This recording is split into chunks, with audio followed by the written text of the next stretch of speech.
احباب گرامی، قرآن مجید فرقان حمید کی جو آیت مبارکہ میں نے پڑھی یہ سورہ اسراء کی پہلی آیت ہے۔ اللہ پاک نے ارشاد فرمایا کہ سبحان الذی اسرا، پاک ہے وہ ذات جو سیر پر لے گئی، بعبدہ، اپنے بندہ خاص کو۔ دوستان محترم، اللہ پاک نے اپنے محبوب صلی اللہ علیہ وآلہ وسلم کی معراج کی شب عالم مکان سے لامکان تک کی سیر کا مضمون بیان کیا، اور اس میں اپنے محبوب کو جس لفظ سے مخاطب کیا یا تعارف کروایا جس لفظ سے، وہ لفظ بعبدہ، اپنے بندے کو۔ تو بندے تو سارے اللہ کے ہیں۔ اب آقا علیہ السلام اللہ کے نبی بھی ہیں، اللہ کے رسول بھی ہیں، پھر رسولوں میں بھی اولو العزم سے بھی اعلیٰ ہیں، لیکن اللہ تعالیٰ نے معراج کے اتنے عظیم معجزے پر امام الانبیاء علیہ السلام کا تعارف لفظ عبد سے کروایا۔ یہ نہیں کہا کہ نبی یہی، یہ نہیں فرمایا بھی رسول ہی، حتیٰ کہ نام لے کر یہ بھی نہیں کہا بے محمد ہی، کہ میں نے محمد صلی اللہ علیہ وسلم کو سیر کروائی،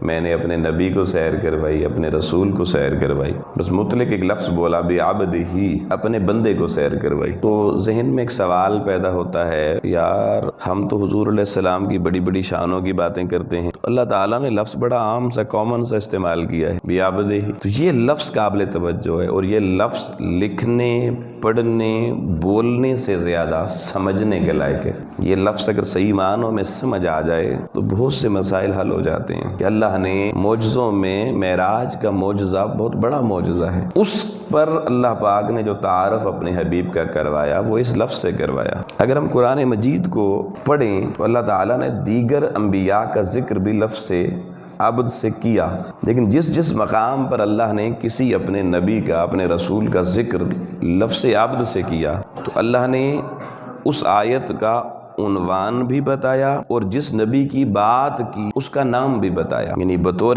عبد جو عنوان مضمون کا رکھا، اس کے ساتھ اس نبی کا عنوان پر اکتفا نہ کیا، نام بھی ساتھ بتایا، رسم اور اسم دونوں کی بات کی۔ جیسے آپ دیکھیے اللہ پاک نے فرمایا وَاذْكُرْ عَبْدَنَا ایوب، وَاذْكُرْ عَبْدَنَا داؤد، عبد کہا اور ذکر کر ہمارے بندے ایوب کا، عبدنا جو ہمارا بندہ تھا، نام ساتھ بتایا ایوب، نام ساتھ بتایا داؤد۔ حضرت زکریا علیہ السلام کا ذکر کیا، کاف ہا یا عین صاد، ذکر رحمت ربی عبدہ زکریا، عبدہ کہا، ساتھ ہی نام لیا، کس کو میں عبد کہہ رہا ہوں؟ زکریا کو کہہ رہا ہوں۔ آپ پورے قرآن مجید کا مطالعہ کریں، آپ حیران ہو جائیں گے کہ اللہ تعالیٰ نے جس پیغمبر کی اور نبی کی عبدیت کا ذکر کیا، ساتھ ہی متصل اس کا نام لیا کہ فلاں کی عبدیت کا ذکر کر رہا ہوں، فلاں کی عبدیت کا ذکر کر رہا ہوں۔ لیکن دوستان محترم، جب اپنے محبوب کی اس شان عبدیت کا میرے رب نے ذکر کیا تو اللہ نے میرے محبوب کا نام نہیں لیا۔ سبحان الذی اسری بعبدہ لیلا من المسجد الحرام الی المسجد الاقصی، پاک ہے وہ ذات جو اپنے بندے کو لے گئی سیر پر مسجد حرام سے لے کر مسجد اقصی تک۔ آپ دیکھیں پوری آیت میں کسی جگہ پر بھی نام مصطفیٰ نہیں ملے گا، تو وجہ کیا ہے کہ باقی انبیاء کی عبدیت کا ذکر آئے، ساتھ نام بھی آئے، مگر محبوب علیہ السلام کی عبدیت کا ذکر آئے اللہ نام کا تذکرہ نہ کرے، تعارف میں نام کو ساتھ نہ رکھے، اور لفظ بھی عبدیت کا، عبد کا استعمال کرے۔ آؤ دوستان محترم، آج صرف اس راز پہ بات کرتے ہیں۔ یہ انتہائی لائق توجہ بات ہے کہ وہ میرا رب جو جس پیغمبر کا ذکر کرتا ہے عبد کے طور پر، ساتھ نام لیتا ہے، محبوب کی عبدیت کا ذکر کرتے ہوئے وہ نام نہیں لیتا۔ کیوں؟ کہ نام ان کا لینا پڑتا ہے جن کا تعارف کرانے کی ضرورت ہوتی ہے۔ ارے ہر نبی کی عبدیت کا ایک اپنا اسٹیٹس تھا، ایک اپنا درجہ تھا، کوئی عبدیت میں کس مقام پہ، کوئی عبدیت میں کس مقام پہ، کوئی عبدیت میں کس مقام پہ کھڑا تھا، لہذا سب کو ڈیفرینشیٹ کر کے بتانا ضروری تھا۔ لہذا ہر پیغمبر کی عبدیت کا ذکر کرتے ہوئے لوگوں، پروردگار نے اس کا نام لے کر اس کی عبدیت کا مقام واضح کیا۔ لیکن آؤ دوستان محترم، باقی انبیاء کی عبدیت کے مقام جدا جدا تھے، اور فرقت اللہ کی ذات اور نبی کی ذات کے درمیان جو تعلق ہے، اس تعلق میں فرقت اور قربت ان کا فرق بھی بتانا تھا کہ کون سا نبی کس مقام پہ کھڑا ہے۔ ابدیت یہ بتاتی ہے کہ فرقت کتنی ہے اور قربت کتنی ہے۔ فرقت دوری اور فاصلے کو کہتے ہیں، اور قربت قرب کو اور نزدیکی کو کہتے ہیں۔ آؤ دوستان محترم، جب اللہ کریم نے باقی انبیاء کا تذکرہ کیا، نام بتائے، نام بتا کے مضامین میں واضح کیا کہ میری ذات اور میرے انبیاء کے درمیان قربت کا تعلق کس سطح پر اور کس درجے پر ہے، اس کو اور طریقے سے واضح کرتا ہوں۔ اللہ پاک نے قرآن مجید کی سورہ انعام کے اندر آیت نمبر 75 میں حضرت ابراہیم علیہ السلام کی معراج کا ذکر کیا، اور کیا فرمایا؟ وَكَذَلِكَ نُرِيَ إِبْرَاهِيمَ مَلَكُوتُ السَّمَاوَاتِ وَالْأَرْضِ، اور ہم نے ابراہیم علیہ السلام کو دکھائے زمین و آسمان کے سارے ملکوت۔ دکھانے کا ذکر ہے مگر اپنی ذات کے دکھانے کا ذکر نہیں ہے، ملکوت ارضی اور ملکوت سماوی کے دکھانے کا ذکر ہے۔ اور ابن عربی رحمت اللہ علیہ فتوحات مکیہ میں آپ بیان کرتے ہیں کہ یہ جو ملکوت ہوتا ہے نا، اس کا تعلق اس بصری آنکھ کے دیکھنے سے نہیں ہوتا۔ ملکوت حواس خمسہ میں نہیں آتے، حواس خمسہ سے نہیں دیکھے جاتے، اس کو علمی بنیاد پہ دکھایا جاتا ہے یا بصیرت کی بنیاد پہ دکھایا جاتا ہے۔ تو اللہ پاک نے سیدنا ابراہیم علیہ السلام کا مقام نام لے کے بتایا کہ انہوں نے ملکوت ارضی و سماوی دیکھے مگر اس آنکھ سے نہیں، بصیرت کی آنکھ سے۔ کہاں دیکھے، کب دیکھے، کوئی ذکر نہیں ہے۔ حضرت سیدنا موسیٰ علیہ السلام کی معراج کا ذکر بھی اسی قرآن مجید کے اندر موجود ہے۔ سورہ اعراف کی آیت نمبر 143 کے اندر اللہ رب العالمین نے فرمایا وَلَمَّا جَاءَ مُوسَىٰ لِمِيقَاتِنَا، کہ جب موسیٰ آ گئے اس مقام پر جس مقام اور اس مقام پر پہنچنے کا وقت ہم نے مقرر کر رکھا تھا۔ موسیٰ علیہ السلام کو ان کے مقام کے حسب ذیل اللہ نے بتا دیا اتنے بجے آنا ہے، میقاتنا، ہمارے مقرر کردہ وقت پر موسیٰ آ گئے۔ مقام بھی بتایا طور پر آنا ہے، تو اپنی معراج کے لیے موسیٰ علیہ السلام وقت مقرر پر مقررہ جگہ پر پہنچ گئے، اور پھر کلمہ ربہ، اللہ پاک سے کلام کیا۔ جب کلام کیا تو پروردگار کے کلام کی لذت اتنی اعلیٰ تھی کہ اب موسیٰ کہنے لگے قال رب ارنی انظر الیک، میرے سونیا ربا اگر تیرا کلام اتنا خوبصورت ہے، تیرا مکھڑا کتنا اعلیٰ ہوگا۔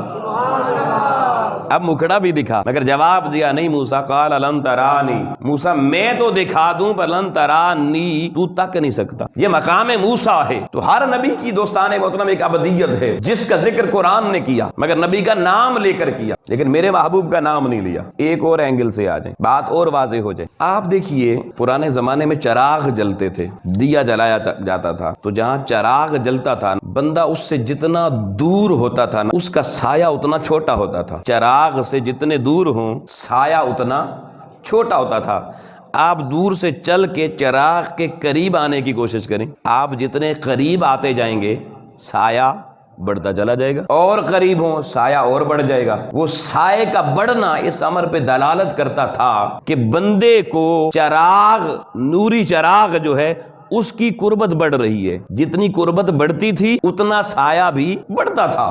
آؤ دوستان محترم، اس سے تو قانون یہ آپ مراد لیں گے کہ چراغ اور نور کے جتنے قریب آئیں سایہ اتنا بڑھنا چاہیے، مگر آپ تو کہتے ہیں کہ کون کہتا ہے کہ میرے پیکر کا سایہ نہ تھا۔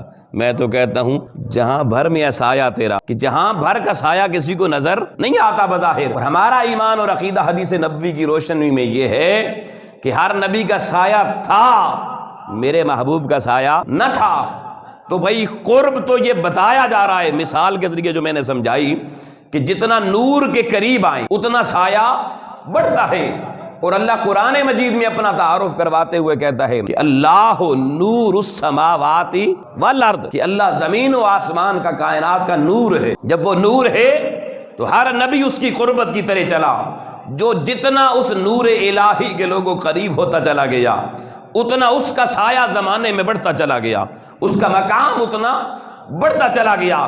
اللہ کے فیوزات الہیہ اور تجلیات الہیہ بصورت فیض اس پیغمبر کے لیے بڑھتی چلی گئیں، مگر جب اصول یہ بنا کہ جتنا نور کے قریب آئیں سایہ اتنا بڑھنا چاہیے، تو سوال پیدا ہوتا ہے پھر میرے پیغمبر کا سایہ کیوں نہیں تھا؟ سایہ تو سب سے بڑا ہونا چاہیے تھا۔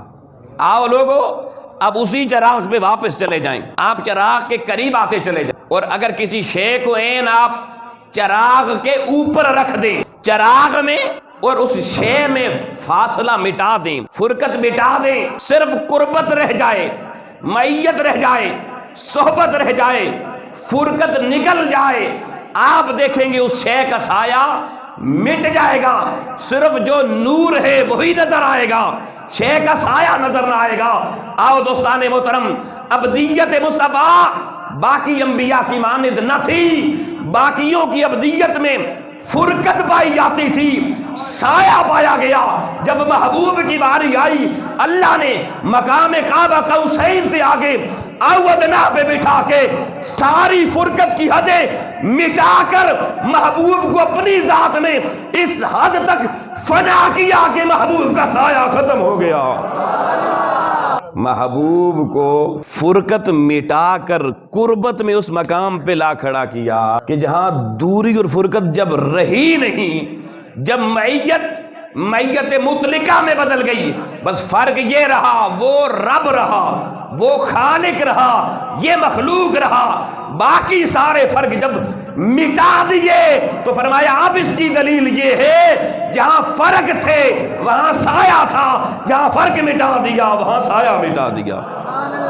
اور اس مقام پہ دوستان محترم جب فرقت اتنی قربت میں بدلی کہ سایہ نہ رہا تو اب فرمایا 1.25 میں سے کسی کو نہیں فرمایا تھا، طور پہ آنے والے کو نہیں کہا، ملکوت السماوات والارض والے ابراہیم سے بھی نہیں کہا، مگر میرے محبوب سے کہا کہ جب اس مقام معیت پہ میرے محبوب پہنچے کہ جہاں رویت باری تعالی بلا حجاب ہوئی، فاصلے مٹ گئے، پردے اٹھ گئے، دوریاں ختم ہو گئیں، فرمایا محبوب اپنے جلووں میں گم کرنے کے بعد تمہیں وہ مقام معراج عطا کرتا ہوں کہ پلٹ کے جا، آج کے بعد قیامت تک تیری اطاعت تیری نہیں میری اطاعت ہوگی، تیری محبت تیری نہیں میری محبت ہوگی۔ اور محبوب اعلان کر دے آج کے بعد قیامت تک جو تیرا ہوگا وہی میرا ہوگا۔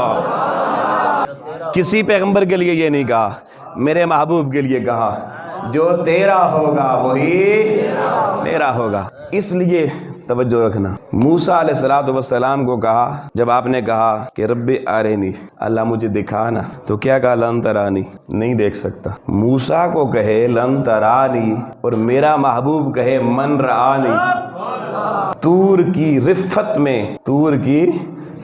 میں من رہا نہیں کہا۔ طور پہ جانے والے نے تو یہ نہیں کہا کہ من رہا نہیں، جو مجھے دیکھے گا وہ حق کو دیکھے گا، وہ رب کو دیکھے گا۔ موسیٰ کے کانوں میں صدا محفوظ ہو گئی لن ترانی، تو نہیں دیکھ سکتا۔ اور ادھر معراج کی شب جب آقا علیہ السلام دوستان محترم کہ آقا علیہ السلام اللہ کے اس قرب خاص میں گئے، مقام او ادنا پر گئے، ملاقات ہوئی، دیدار ہوا بلا حجاب جسم و روح کے ساتھ۔ اور امام الانبیاء علیہ السلام جب وہاں سے پلٹے تو 1.25 انبیاء مسجد اقصی میں بھی ساتھ تھے، آسمانوں میں بھی ساتھ تھے، مگر کسی نبی نے میرے محبوب کا راستہ نہیں روکا۔ حضرت خلیل اللہ علیہ السلام کا مقام موسیٰ علیہ السلام سے اوپر ہے، مگر حضرت ابراہیم علیہ السلام بھی آپ کے راستے میں کھڑے نہ ہوئے، موسیٰ علیہ السلام کھڑے ہو گئے، محبوب کا راستہ روکا۔ سوڑے اللہ سے کیا لے کر آئے ہیں؟ کہا 50 نمازیں لے کر آئے ہیں۔ کہا آپ کی امت نہیں پڑھ سکے گی۔ یار سوال یہ پیدا ہوتا ہے موسیٰ علیہ السلام کو حضور کی امت سے اتنی ہمدردی کیوں؟ وہ تو اپنی امت کے ساتھ بڑے سخت تھے، ایک قبطی کا معاملہ ایک تھپڑ مارا جان نکال کے رکھ دی۔ امت کے معاملے میں تو موسیٰ اتنے سخت ہیں۔ آج شب معراج حضور علیہ السلام کی اپنی امت کی بات نہیں کر رہے، جو گناہ کرتے تھے تو ماتھے پہ لکھا جاتا تھا، دروازوں پہ لکھا جاتا تھا، ان کی بات نہیں کی۔ حضور کی امت سے اتنا پیار کیوں جاگا کہ موسیٰ کہہ رہے ہیں 50 نہیں پڑھ سکے گی؟ یہ ایک سوال پیدا ہوتا ہے، کیا موسیٰ علیہ السلام کا علم زیادہ ہے یا میرے محبوب کا علم زیادہ ہے؟ بتائیے جی۔ یقیناً میرے محبوب کا علم سارے انبیاء سے زیادہ ہے، تو حضور جب 50 لے رہے تھے تو کیا میرے محبوب کو نہیں پتا تھا کہ امت نہیں پڑھ سکے گی؟ آپ نے خود کام کیوں نہیں کروائی؟ موسیٰ علیہ السلام نے راستہ روک کے یہ تجویز کیوں دی؟ آپ لوگوں اس راز کو سمجھنا۔ موسیٰ علیہ السلام نے طور پہ کھڑے ہو کے اللہ کی بارگاہ میں درخواست پیش کی تھی، اپلیکیشن دی تھی۔ کیا اپلیکیشن دی تھی؟ میں تجھے دیکھنا چاہتا ہوں۔ اللہ نے اپلیکیشن محفوظ کر لی۔ معراج کی شب میرے حبیب اللہ کی اس حریم ناز میں لوگوں گئے، اللہ نے کہا میرے محبوب تجھے میں نے جلوہ دکھا دیا ہے، تیری قربت تیری فرقت کو قربت میں بدل دیا ہے، مگر ایک درخواست میرے دربار میں بڑی پرانی آئی ہوئی ہے۔ ارے موسیٰ نے درخواست تو دے دی تھی مگر پروسیجر سے یہ اڈاپٹ نہیں کیا تھا۔ درخواست منظور کروانے کا پروسیجر ٹھیک نہیں تھا، راستہ ٹھیک نہیں تھا، تو محبوب نے کہا اللہ موسیٰ کو پروسیجر بتا دے، درخواست منظور کر لے، میں سفارش کرتا ہوں۔ کہا محبوب اچھا ٹھیک ہے، آج صدیوں بعد موسیٰ کی درخواست کو کھولتے ہیں. اس کو کہا تھا لن ترانی، تو بتا دینا من رانی. من رانی، ارے یہ راز کی باتیں واؤہا الا معبدہی اوہا ہو گئی. محبوب پلٹے، 1.25 لاکھ میں سے کوئی بھی نبی میرے محبوب کے راستے میں کھڑا نہ ہوا. اکیلا موسیٰ کھڑا تھا. بہانہ نمازیں کم کروانے کا بنا، مگر اللہ کی عزت کی قسم لوگو یہ تو بہانہ تھا. حقیقت کیا تھی کہ طور کا مسافر آج معراج کی شب میرے محبوب کے راستے میں کھڑا تھا. حقیقت یہ تھی رب دکھانا چاہتا تھا کہ کوئی مجھے تکنا چاہتا ہے طور پہ نہ جائے، یار کی گلی میں آئے. رب بتانا یہ چاہتا تھا کہ سونیا جو مجھے تکنا چاہتا ہے اسے طور پہ جانے کی ضرورت نہیں ہے، میرے محبوب تیری گلی میں آنے کی ضرورت ہے. پروسیجر بتا دیا. اس پروسیجر کو پورا کرنے کے لیے 50 دے کے موسیٰ کو کھڑا کر کے 5 تک لے آیا. اصل نمازوں کا مسئلہ نہیں تھا، مسئلہ دیدار کا تھا کہ جو رب کا دیدار کرنا چاہتا ہے وہ اور گلیوں میں نہ جائے، وہ پہاڑوں پہ نہیں ملتا، وہ آسمانوں پہ نہیں ملتا، وہ یار کی گلی میں ملا کرتا ہے. اور یہ عقیدہ الحمدللہ تعالی اللہ نے اہل سنت کو عطا فرمایا ہے کہ یہ جب بھی بات کرتے ہیں یار کی گلی کی بات کرتے ہیں. اور بعض نادان لوگ اعتراض کرتے ہیں جی وہ دیکھیں جی آپ حضور علیہ الصلوۃ والسلام کو اتنا بڑھاتے ہیں کہ اللہ سے ملا دیتے ہیں. میرے استاد یہ محترم آپ سے کسی نے ایک دفعہ یہ سوال مجلس میں کر لیا، ہم بیٹھے تھے، کسی نے سوال کیا حضور یہ لوگ دیکھیں جی سنی لوگ یہ حضور کا ذکر اتنا بڑھاتے ہیں مقام مصطفیٰ کو کہ اللہ سے ملا دیتے ہیں. میرے استاد یہ محترم مسکرائے اور سوال کرنے والے سے کہا کہ سوال کرنے والے یہ بتا اللہ سے آپ نے کہا ملا دیتے ہیں، یہ بتا اللہ نے جدا کب کیا ہے؟ کہیں سے دکھا دے کہ اللہ نے جواب اللہ نے کب جدا کیا ہے. جب اس نے جدا ہی نہیں کیا ہم کون ہوتے ہیں ملانے والے؟ ہم کون ہوتے ہیں ملانے والے؟ اور قاب قوسین کے لفظ بڑے قابل توجہ ہیں. میں یہاں گفتگو روکوں گا اس جملے پر مگر یہ سمجھا کے ثم دنا فتدلى فكان قاب قوسین کہ محبوب معراج کی شب ایک مقام پر پہنچے جس مقام پہ جبریل ساتھ نہیں ہے، براق نہیں ہے، رف نہیں ہے، ساری مخلوق نیچے ہے. اور فرمایا قاب قوسین. قاب قوسین، قوسین 2 تلواروں کے ملنے کو کہتے ہیں، 2 قوسوں کے ملنے کو کہتے ہیں. اب پہلے تو ہماری نسل کو اب یہ چیز نہیں پتا تھی، لیکن آج کل الحمدللہ سنا ایک ڈرامہ ایسا چلا ہے، کیا نام ہے اس کا جی؟ ارطغرل. اس ڈرامے نے بہت سی نسل کو یہ قوسین سمجھا دیے، پرانی تاریخ بھی اپنی. مگر آپ لوگوں کو بتانا چاہتا ہوں عربوں کا دستور یہ تھا. اب قرآن عربی میں آیا، نبی کریم علیہ السلام عرب میں آئے ساری انسانیت کے لیے، مگر قوسین کا لفظ سمجھانے کے لیے عربوں کی ایک مشہور اور معروف طریقے کا اللہ پاک نے حوالہ دیا. وہ کیا کہ عربوں میں جب محبت 2 قبیلوں میں ہوتی، محبت جب 2 قبیلوں میں ہو جاتی تو وہ 2 قبیلے اپنی محبت کا اظہار کرنے کے لیے نا ایک اپنی تلوار دوسرا اپنی تلوار لے کر آتا اور وہ یوں تلواریں آپس میں ملاتے تھے، یوں کر کے ملاتے. تو یہ ہوتا تھا کہ ان 2 قبیلوں میں اب قربت پیدا ہوگی، محبت پیدا ہو گئی ہے. ہمارے یہاں بھی دیکھیں، میں بچپن کے زمانے میں دیکھا کہ ہمارے پرانے بابے اگر کہیں محبت بہت زیادہ ہوتی تو وہ اپنی پگ وٹاتے تھے. یہ پگ وٹانا اور پھر اس کی بڑی لاج رکھی جاتی تھی، اس پگ کی بڑی قیمت ہوتی تھی. پھر وہ کسی کو بے ادبی نہیں کرنے دیتے تھے کہ میں نے فلانے کے ساتھ پگ وٹائی ہے. اور آج لوگوں مغربی تہذیب نے بھی اس کو کاپی کیا ہے. ان کے ہاں جام ٹکرائے جاتے ہیں محبت کی علامت کے طور پر. بھئی ان کا اپنا طریقہ ہے، لیکن میں مثال دے رہا ہوں. ایک بندہ اپنا جام دوسرا اپنا جام پینے سے پہلے یوں ٹکراتے ہیں کہ دونوں میں بڑی محبت ہے. آؤ لوگوں کہیں پہ پگ وٹانا محبت کی علامت تھی، کہیں مغربی تہذیب نے جام ٹکرانے کو محبت کی علامت قرار دیا. آؤ معراج کی شب اللہ اپنے محبوب سے اپنی محبت کو دنیا کو سمجھانا چاہتا ہے. اس نے کہا کانا قاب قوسین. مگر ایک جملہ یہاں ذہن میں آ گیا، اب اگر 2 قوسیں یوں ملیں نا تو یہ دیکھیں درمیان خالی ہے، فاصلہ ہے. یہاں سے تو مل گئی مگر یہ بیچ والی جگہ خالی، یہاں فاصلہ ہے. آؤ دوستو اب عرب کا دستور بتا رہا ہوں کہ 2 قبیلوں میں محبت پیدا ہوتی تو اس وقت قوسین یوں بنتی. لیکن اگر 2 قبیلوں میں محبت معراج پہ پہنچ جاتی، انتہا پر پہنچ جاتی، اور یہ زمانے کو بتانا ہوتا کہ ان 2 قبیلوں کی محبت عام محبت نہیں ہے، یہ منتہا درجے پر پہنچ چکی ہے۔ اب اگر دو تلواریں آتی کوسین بنتی تو یوں نہ بنتی، اب یوں بنتی۔ یہ دیکھا آپ نے؟ اب بتائیں کوئی بیچ میں فاصلہ رہا اس میں اور اس میں؟ آؤ لوگو، کسی نے عالمانہ انداز اپنایا، کسی نے عارفانہ انداز اپنایا، کسی نے عاشقانہ انداز اپنایا۔ بتانا چاہتا ہوں وَكَانَ قَابَ قَوْسَيْنِ، عالمانہ انداز میں سمجھنے کے لیے، ارے کوسین یوں ملی یا یوں ملی، محب اور محبوب کی محبت انتہا پر تھی۔ مگر آؤ ذرا عاشقانہ تفسیر کر دوں، سنو لوگو، قرآن کہتا ہے فَكَانَ قَابَ قَوْسَيْنِ کہ محب اور محبوب کی ملاقات مقام کعبہ قوسین پر پہنچ چکی تھی۔ ارے لوگو، عاشقوں کا وتیرہ یہ ہے، وہ یوں بھی نہیں کرتے، وہ یوں بھی نہیں کرتے، وہ کہتے ہیں آ یار ملنا چاہتا ہے، یوں بازو پھیلا کے کہتے ہیں قاب قوسین۔ وہ پھر یوں نہیں کرتے، وہ یوں کرتے ہیں۔ عاشق، کسی سے محبت عام ہونا تو بندہ قریب آتا کرے السلام علیکم، محبت زیادہ ہو تو دور سے بندے پہ نظر پڑتی ہے تو کیا ہوتا ہے؟ ہائے ہائے، کان قاب قوسین، پھر چس اس میں بھی نہیں پوری آئی، ابھی بھی قوسین میں، ادھر قوسین عبدیت ہے، ادھر قوسین محبوبیت ہے، ادھر قوس مخلوق ہے، ادھر قوس خالق ہے۔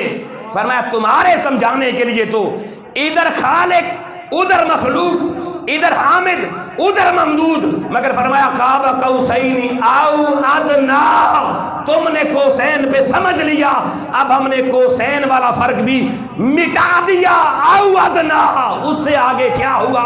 وہ کہتا ہے ابتدا کی تھی سبحان الذی اسری بعبدہ، اس وقت عبدیت کی ابتدا تھی، اب فاوحا الی عبدہ ما اوحا، اب عبدیت کمال کو پہنچ چکی ہے، اب عبدیت کمال کو، معراج کو پہنچ چکی ہے۔ تو حضور کا سفر معراج شروع بھی عبدیت سے اور معراج کی انتہا بھی عبدیت پر۔ آؤ لوگو، اس جملے پہ گفتگو ختم۔ بندہ اللہ کی حضوری میں جو کچھ لے کے جائے قبول ہے، مگر یاد رکھنا بندے کا سب سے بڑا مقام اللہ کی حضوری میں کیا ہے کہ بندہ اللہ کی حضوری میں اکڑ نہ لے کر جائے، سرداری نہ لے کر جائے، چودھری پن لے کر نہ جائے، نمبردار بن کے نہ جائے، نواب بن کے نہ جائے، ٹھیکیدار بن کے نہ جائے، تاجر بن کے نہ جائے، وزیر بن کے نہ جائے، جنرل بن کے نہ جائے، بندہ اللہ کی بارگاہ میں عبدیت لے کر جائے۔ کیوں؟ عبدیت کا معنی ہوتا ہے گر جانا، عبدیت کا معنی ہوتا ہے بچھ جانا، عبدیت کا معنی ہوتا ہے جھک جانا۔ اللہ کی صفت لوگوں جھکنا نہیں جھکانا ہے، اللہ کی صفت گرنا نہیں گرانا ہے۔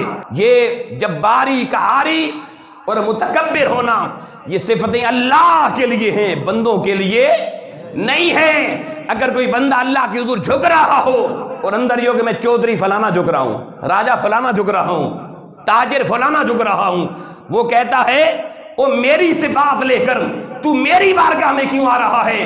تو بندہ ہے، میں مالک ہوں۔ بندہ ساری پگیں اتار کر اگر عبدیت کا چراغ لے کر جائے گا، جھکا ہوا دل لے کر جائے گا، ٹوٹا ہوا دل لے کے جائے گا، گرا ہوا انسان لے کے جائے گا، وہ کہتا ہے تو گر کے آ میں تجھے اٹھا دوں گا، تو بچھ کے آ پھر دیکھ میں تجھے کتنا اونچا کر دوں گا۔ حضور کی معراج کا یہ سبق ہے لوگو، بے عبدہ ہی، کہ اللہ کی حضوری میں رہنا چاہتے ہو تو زمانے کے تمغے اتار دو، عبد بن کے اس کی بارگاہ میں پیش ہو جاؤ۔ جو اس کی حضوری میں عبد بن کے پیش ہو جاتا ہے وہ اس کو اپنی معرفت کا راز عطا فرما دیتا ہے۔ اسی لیے جتنے صوفیاء پوری تاریخ میں، آپ کسی ایک صوفی کے بارے میں نہیں بتا سکے جس نے کہا راجہ داتا گنج بخش، جس نے کہا چودھری میر علی شاہ، کہیں کسی نے سنا زندگی بھر؟ کیوں؟ حضرت سلطان باہو بھی سیال قبیلہ تھا، مگر قبیلے کا کوئی تذکرہ ہے؟ انہوں نے دنیا کی ساری پگیں اتار کے نا یوں رکھ دی اس کی حضوری میں، سارے ٹائٹل اتار کے، تمغے اتار کے پہلے رکھے۔ اس نے کہا آؤ اب میں تمہیں معرفت کی پگ پہناتا ہوں، اور ایسی پگڑی اس نے پہنائی، صدیاں بیت گئیں، آج بھی داتا کا نام آ جائے روحیں زندہ ہو جاتی ہیں، قلب زندہ ہو جاتے ہیں۔ آج بھی شیخ مجدد الفسانی کا نام آ جائے، دل کو وہ دھڑکنیں جو مردہ ہو چکی ہیں انہیں حیات تازہ مل جاتی ہے۔